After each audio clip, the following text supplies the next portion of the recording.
Israel के ज़बरदस्त हवाई हमले से गाज़ा आज फिर दहल उठा है।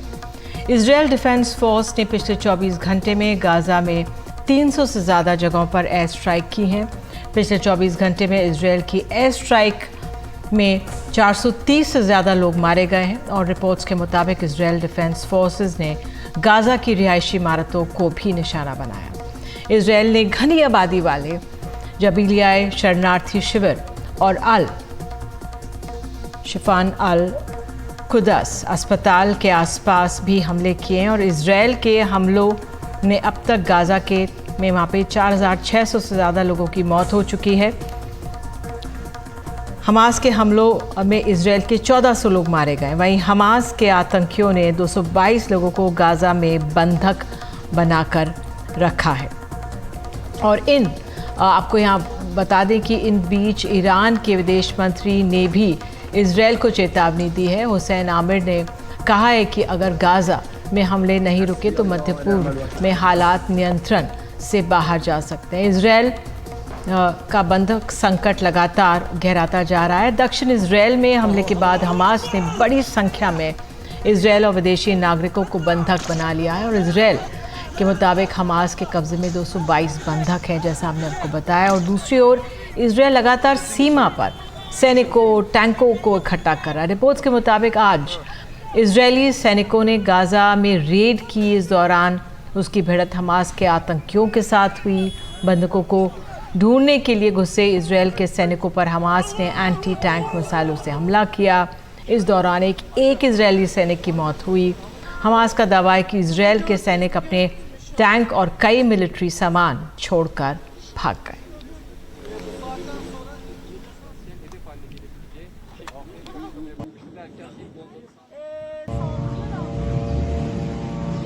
खान यूनुस के इस कैफे पर हमले में कई लोग मारे गए। ये दक्षिणी गाज़ा का शहर है। इजराइल ने उत्तरी गाज़ा के लोगों को दक्षिणी गाज़ा जाने को कहा था, लेकिन यहाँ भी हमले हो रहे हैं, जिसकी जद में आम लोग आ रहे हैं। 17 दिनों की जंग में 4600 से अधिक फिलिस्तीनियों की मौत हो चुकी है, जिसमें 1800 से अधिक बच्चे और 1100 महिलाएं शामिल हैं। इस बीच अमेरिकी राष्ट्रपति जो बाइडेन ने इजराइल के पीएम नेतन्याहू से युद्ध के नियमों का पालन करने की नसीहत दी है। बाइडेन ने ट्वीट कर कहा है कि इजराइल को अपनी रक्षा का अधिकार है। इजराइल को अपने लोगों की सुरक्षा के लिए जो कुछ भी ज़रूरी है उसे हम सुनिश्चित करेंगे। लेकिन इसके साथ ही मैंने और पीएम नेतन्याहू ने इस बात पर भी चर्चा की है कि इजराइल किस तरह से युद्ध के नियमों का पालन करे। इसका मतलब है कि युद्ध में वे अपने भरसक जितना हो सके आम नागरिकों को बचाएं। हम फिलिस्तीन के उन निर्दोष नागरिकों को नज़रअंदाज नहीं कर सकते जो शांति के साथ रहना चाहते हैं। दरअसल अमेरिका अरब देशों के बीच अपनी साख पूरी तरह से नहीं खोना चाहता। उसे बंधक बनाए गए अमेरिकियों की भी चिंता है। अमेरिका ने गाज़ा के लिए मानवीय मदद का ऐलान भी किया है।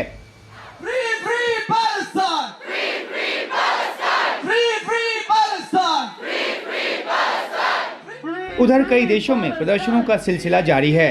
कुछ प्रदर्शन इजराइल के समर्थन में हो रहे हैं, जिसमें हमास के आतंकी हमले के खिलाफ ज़बरदस्त गुस्सा है, तो कई प्रदर्शन फिलिस्तीनियों के समर्थन में हो रहे हैं, जिसमें आम फिलिस्तीनियों के सामने मानवीय त्रासदी की हालत का विरोध किया जा रहा है। सोमवार को राफा सीमा से गाज़ा में मानवीय मदद की तीसरी खेप पहुंची। हालांकि ये नाकाफी है। यूएन कह चुका है कि हर दिन कम से कम 100 ट्रक राहत सामग्री की जरूरत है। भारत ने भी मिस्र के रास्ते गाज़ा के आम फिलिस्तीनियों के लिए मदद भेजी है। राहत सामग्री पहुंचने के लिए इजराइल की कुछ शर्तें हैं, जिनमें मुख्य शर्त ये है कि ये राहत सामग्री हमास के हाथ न लगे। आईडीएफ ने कहा है कि हमास ने 222 लोगों को बंधक बना रखा है। इन्हें छुड़ाने के लिए जहां कतर बातचीत के जरिए कोशिश में जुटा है, वहीं इजराइल की सेना भी गाज़ा के कई इलाकों में सैन्य छापेमारी कर रही है। गाज़ा पट्टी में जारी इजराइल के हमलों के खिलाफ ईरान ने चेतावनी दी है कि युद्ध अधिक बड़े पैमाने पर भड़क सकता है। इजराइल ने भी हिजबुल्लाह को चेतावनी दी है कि वह लेबनान को युद्ध की तरफ धकेल रहा है। नई दिल्ली में उमाशंकर सिंह, एनडीटीवी इंडिया। तो युद्ध का यहाँ पर 17वां दिन है और दोनों तरफ से आम नागरिक हैं जो पिसते हैं इस तरह के युद्ध में। बहरहाल हमारे सहयोगी उमाशंकर सिंह हमारे साथ स्टूडियो में मौजूद हैं, जो 10 दिन वहाँ पर बिता कर आए थे। बिल्कुल करीब से देखा है उमा आपने और कादम्बनी ने जो वहाँ पर हालात हुए, और बेखौफ होकर आप लोगों ने रिपोर्टिंग की। लेकिन अब जो वहाँ पे स्थिति बनी है उमा, इज़राइल गाज़ा में रेड कर रहा है, सीमा पर भारी तैनाती है वहाँ पर, और एक ग्राउंड ऑपरेशन की बात हो रही थी जो अब तक नहीं हुआ है। क्या इज़राइल पर दूसरे जो देश हैं वो दबाव डाल रहे हैं? क्या ये उसका असर है? जी बिल्कुल, ये उसका भी असर है और इज़राइल की कुछ अपनी वजहें भी है। सबसे बड़ी बात तो ये है कि अमेरिका ने साफ़ तौर पे जो कहा है कि युद्ध के नियमों का पालन होना चाहिए, ये एक साफ़ तौर पे अमेरिका की तरफ से एक दबाव है इज़राइल पर, क्योंकि इज़राइल जो है 7 अक्टूबर के हमले के तकरीबन 7 दिन के बाद ही ग्राउंड अटैक जो है वो करने वाला था, लेकिन उसमें देरी होती गई है। इज़राइल अपनी तरफ से ये सुनिश्चित करना चाहता है कि जब उसके सैनिक गाज़ा में घुसें तो उनकी कैजुअलिटी कम से कमतर हो, और इसलिए ज़्यादातर इलाकों को हवाई हमले के ज़रिए वो क्लियर करना चाहता है और हमास के ठिकानों को नष्ट करना चाहता है, ताकि जो वो घात लगाकर जो हमला करने की फिराक में बैठे हों वो कम से कमतर हो। साथ में वो इंटेलिजेंस भी इकट्ठा कर रहा है, जैसा कि हमने अपनी रिपोर्ट में भी दिखाया कि वो जो बंधक हैं उनका पता ठिकाना भी लगाने की कोशिश कर रहा है कि क्या ये संभव है किसी तरह का सैन्य ऑपरेशन चला के उनको छुड़ाया जा सके, हालांकि ये बहुत ही असंभव काम है। और दूसरी बात ये भी है कि जो अमेरिका है वो चाहता है कि उसके जो नागरिक बंधकों में शामिल हैं, तकरीबन 10 नागरिक अमेरिका के शामिल हैं, 222 की तादाद है, तो ग्राउंड ऑपरेशन तब तक ना हो जब तक कि बंधकों को छुड़ाया ना जाए। और कतर जो है इस मध्यस्थता में लगा हुआ है, कतर की तरफ से भी ये एक अनुरोध किया गया है अमेरिका को कि जो गाज़ा पट्टी में हवाई हमले हो रहे हैं उसको रोका जाए, तनाव वहाँ पे घटाया जाए, ताकि हमास को इस बात के लिए तैयार किया जा सके कि वो बंधकों को छोड़े। तो ये 2-3 वजह हैं, और एक तो राहत पहुँचाने की जो वजह है वहाँ पे है ही, क्योंकि बहुत ही मानवीय त्रासदी की वहाँ पे स्थिति है, जो खेप पहुँचने शुरू हुए हैं, लेकिन अगर इस बीच में ग्राउंड ऑपरेशन होता है तो उसको भी पहुँचने में मुश्किल होगी। तो ये सब वजह हैं कि अभी जो इजराइल है वो हाथ रोक कर चल रहा है। बिल्कुल उमा, अब तो इजराइल का दावा है कि वो हमास के ठिकानों पर हमले कर रहा है, लेकिन बड़ी संख्या में जिस तरह से तमाम रिपोर्ट्स आ रही हैं कि आम लोग ही मारे जा रहे हैं, तो क्या इसलिए अमेरिकी राष्ट्रपति जो बाइडन ने कहा कि भाई युद्ध के नियमों का पालन करें? जी बिल्कुल, देखिए अमेरिका के सामने आगे कुआं पीछे खाई की स्थिति है इस पूरे मामले में, क्योंकि वो इजराइल के साथ पूरी तरह से खड़ा होने का ऐलान कई बार कर चुका है। अब अरब देशों में जो उसकी पैठ थी उसमें लगातार वो गिरता चला गया है, और जब जो बाइडन इजराइल गए थे, उनको जॉर्डन भी जाना था, जॉर्डन ने उनका वो दौरा रद्द कर दिया, जहां उनकी मुलाकात मिस्र के राष्ट्रपति से भी होनी थी और फ़िलिस्तीन अथॉरिटी के राष्ट्रपति से भी होनी थी। तो अब जो है उसके ऊपर अरब देशों का दबाव है कि वहाँ पे मानवीय जो नुकसान है वो कम से कम हो और इजराइल जो है इस तरह से हमले ना करे। तो इस बात को लेकर अमेरिका जो है काफ़ी ज़्यादा सचेत है, और तभी जो पहले पर्दे के पीछे या जो अंदरूनी बातचीत होती थी उसमें कहा जाता था, उन बातों को अब ट्वीट के जरिए जो है जो बाइडन सामने रख रहे हैं और कह रहे हैं कि मानवीय जो नुकसान है वो कम से कमतर हो, ये जिम्मेदारी इजराइल की है। साथ में उन्होंने ये भी जोड़ा है कि जो फ़िलिस्तीनी हैं जो शांति के साथ जीना चाहते हैं उनको नज़रअंदाज नहीं कर सकते। तो ये एक अमेरिका के सामने स्थिति है जिसकी वजह से इजराइल पे उसने अपना एक दबाव बना के रखा हुआ है। बिल्कुल, और जो गाज़ा के लिए राहत सामग्री की बात हो रही है वो जा तो रही, लेकिन लाखों लोगों के लिए वो पूरी नहीं है। रफ्तार धीमी क्यों है? जी देखिए, इसमें इजराइल ने कई शर्तें रखी हुई है। इजराइल का तो ये कहना है कि बिना उसकी निगरानी के जो सामान है, राहत सामग्री, वो जाएगी नहीं। और दूसरी बात ये है कि उसका ये भी शर्त है कि राहत सामग्री इतनी जाए जो हमास के हाथों में ना लगे और आम लोगों तक पहुँचे। तो जैसे जैसे इंश्योर होगा कि आम लोगों तक ही जा रहा है जो इसके ज़रूरतमंद हैं, तो शायद वो इसकी रफ्तार दूर करे, अब इसकी रफ्तार बढ़ाए। एक और अहम बात ये भी है कि जिस तरह से इजराइल की तरफ से राफा सीमा के आसपास भी बमबारी हुई है, जो वहाँ पर जो सड़कों की हालत है वो ख़राब है, और जो ट्रक लोड है वो वहाँ से निकलने में दिक्कत हो रही है। और जो इजिप्ट के सुरक्षा जो वहाँ पे जो अधिकारी थे उनको भी अपनी सुरक्षा का जो एक ख़तरा है वो लगातार रहता है।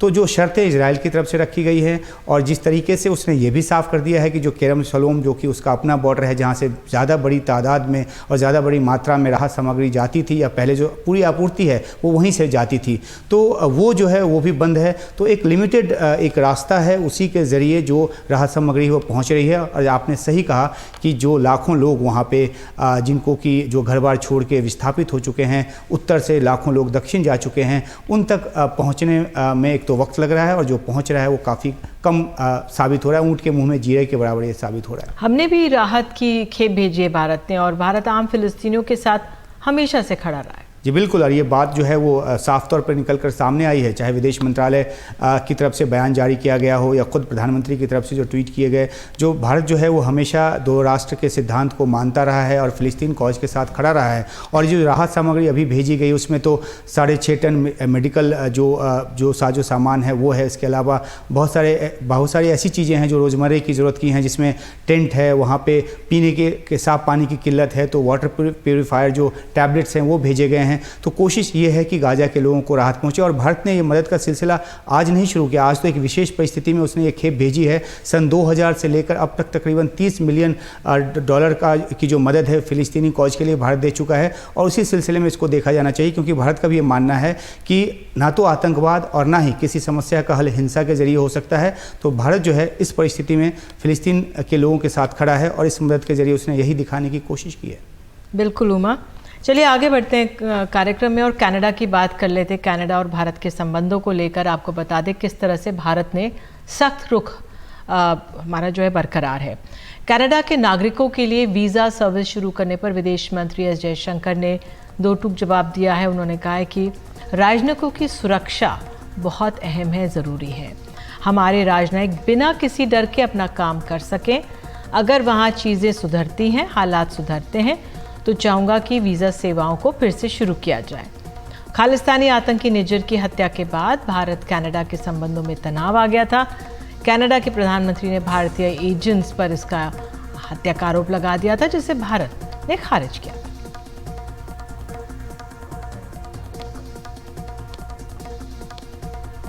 The relationship right now is going through a difficult phase, but I do want to say the problems we have are with a certain segment of Canadian politics and the policies which flow from that.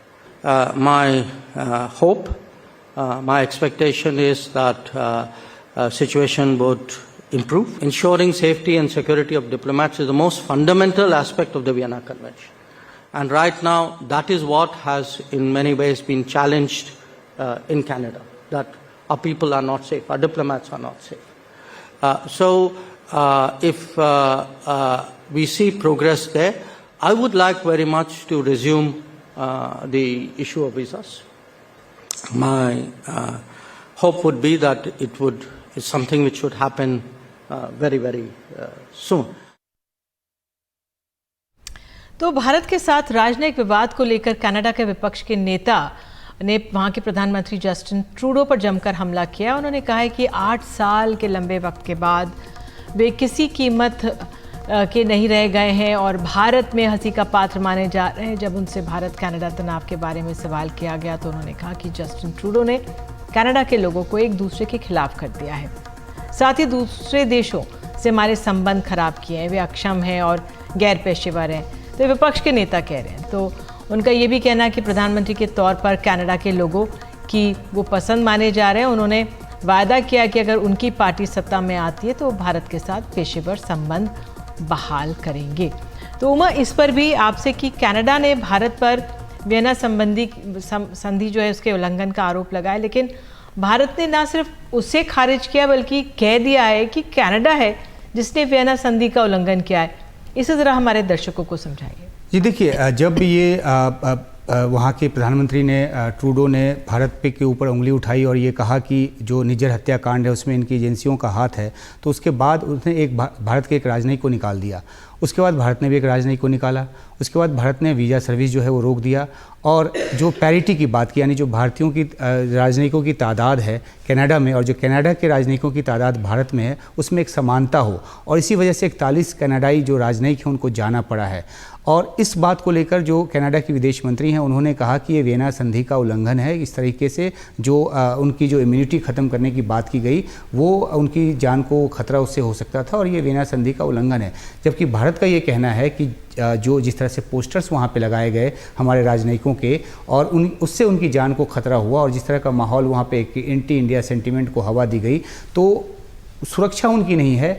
इस वजह से visa service को रोकना पड़ा है। अगर visa service को शुरू करना है तो पहले उनकी सुरक्षा सुनिश्चित करनी होगी, और अगर राजनयिक की सुरक्षा सुनिश्चित ना की जाए तो ये वियना संधि का उल्लंघन है। ये जो विदेश मंत्री हमारे उनके कहने का तात्पर्य ये है कि उल्टा जो असुरक्षा का जो एक माहौल पैदा किया गया है वो कनाडा में किया गया है, और इस तरह से उस संधि का ये उल्लंघन है।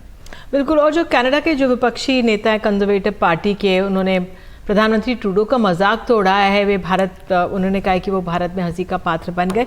इसका क्या असर? जी देखिए, इस पूरे मामले को कनाडा की जो इंटरनल पॉलिटिक्स है उससे भी जोड़कर देखा जा रहा है, और क्योंकि वहाँ पे अच्छी खासी तादाद जो भारतीय मूल के लोगों की है और उनका काफ़ी अच्छा पैठ है, अलग अलग तकरीबन 16 जो सीटें हैं वहाँ पर, अच्छा दबदबा वहाँ पर सिख समुदाय के लोगों का है। तो ऐसे में जो ट्रूडो ने शुरू किया, उसके बाद जब उन्होंने आरोप तो लगा दिया, तो यही जो विपक्ष के नेता हैं उन्होंने ही संसद में खड़ा होकर बोला कि जो सबूत तो हैं उन्होंने दिए नहीं हैं। हालांकि कनाडा की तरफ से कहा जा रहा है कि ज़रूरी सूचनाएं भारत के साथ साझा कर दी गई है। भारत को भी आज तक जो है वो सबूतों का इंतज़ार है जिसके आधार पर आरोप लगाया गया है। तो अब जो वहाँ पर सर्वे हुआ है और जो वहाँ पर एक ट्रेंड दिखाता है, ये जो विपक्ष के नेता हैं पियरे, वो प्रधानमंत्री पद के सबसे लोकप्रिय उम्मीदवार के तौर पर सामने आ रहे हैं। और जिस तरीके से ये संबंध खराब हुए हैं, क्योंकि 1.5 जो मिलियन, करीब 15-16 लाख जो भारतीय मूल के जो कनाडाई हैं और उनके परिजन बड़ी तादाद में यहाँ पे रहते हैं, जिनको वीज़ा की ज़रूरत होती है, और जिस वीज़ा पे भारत ने अभी रोक लगा रखी है, जिसको हटाने की बात विदेश मंत्री ने इस उम्मीद के साथ की कि अगर वहाँ पे सुरक्षा बहाली हो तो हम उस वीज़ा पे रोक को हटा सकते हैं। तो ये एक बड़ी ही चुनौती की बात आ गई है उन परिजनों के लिए जो कनाडाई मूल, भारतीय मूल के जो कनाडाई नागरिक हैं उनके पास आने जाने का। और दूसरी बात है कि जो बिजनेस वीज़ा है वो भी नहीं मिल रहा। तो कनाडा में एक परेशानी की सबब वहाँ पे वो बन गया है, और इसलिए इन्होंने वादा किया है कि अगर उनकी सरकार आई, वो सत्ता में आए, तो भारत के साथ संबंधों को सुधारेंगे। क्योंकि अभी के सूरत हाल में ये संबंध सुधरते नज़र नहीं आ रहे, क्योंकि एक के बाद एक स्टेप जो उठाए गए हैं, पहले तो उकसावे के कदम कनाडा की तरफ से उठाए गए, उसके बाद भारत ने जवाबी कार्रवाई की। और भारत ने ये भी कहा है, विदेश मंत्री ने इसी बयान में ये भी कहा है कि जिस तरीके से भारत के मामलों में, अंदरूनी मामलों में कनाडा के राजनयिक दखल दे रहे थे, उनसे जुड़ी बातें भी आगे आने वाले समय में सामने आएगी। तो ये मामला काफ़ी गंभीर है और ये अभी किसी भी तरह से एक संबंध सुधरने की सूरत हाल नज़र नहीं आ रही। बिल्कुल। लेकिन ऐसे में विदेश मंत्री के बयान से जो छात्र हैं, क्योंकि बहुत बड़ी तादाद में, आपने कारोबारियों की बात की, आपने तमाम भारतीय मूल के लोगों की बात की, लेकिन जो एक छात्र हैं जो यहाँ से वहाँ जाना चाहते हैं पढ़ने के लिए, वो क्या विदेश मंत्री के मैसेज संदेश में देखें? जी देखिए, ये सवाल कई बार पूछा गया है और ये कहा गया है कि अभी भारत सिर्फ पैरिटी चाहता है, क्योंकि देखिए एक जो सुरक्षा जो है, चाहे इंटरनल सिक्योरिटी हो भारत की या फिर भारतीय मूल के जो लोग हैं या जो राजनयिक हैं, उनकी सुरक्षा सर्वोपरि है। तो भारत पहले पैरिटी की मांग के साथ ये सुनिश्चित कर लेना चाह रहा है कि जो अंदरूनी दखल हो रहा था वो ना हो। और जहाँ तक छात्रों के वीज़ा की बात है, तो ये दारोमदार कनाडा पे है कि वो वीज़ा सर्विस को किस तरह से रेगुलेट करता है, क्योंकि भारत के भी जो राजनयिक हैं उतने ही तादाद में है जितने तादाद में अब कनाडा के राजनयिक यहाँ पे रह गए। तो काम उसके ज़रिए भी आगे बढ़ाया जा सकता है। हालांकि कनाडा ने चंडीगढ़, हैदराबाद और मुंबई के जो अपने कॉन्सुलेट्स हैं उसमें जो एक व्यक्तिगत सेवा है उसको रोक दी है। तो दिक्कत तो भारतीय छात्रों को होगी, लेकिन सुरक्षा को सबसे ऊपर रखकर भारत अभी चल रहा है।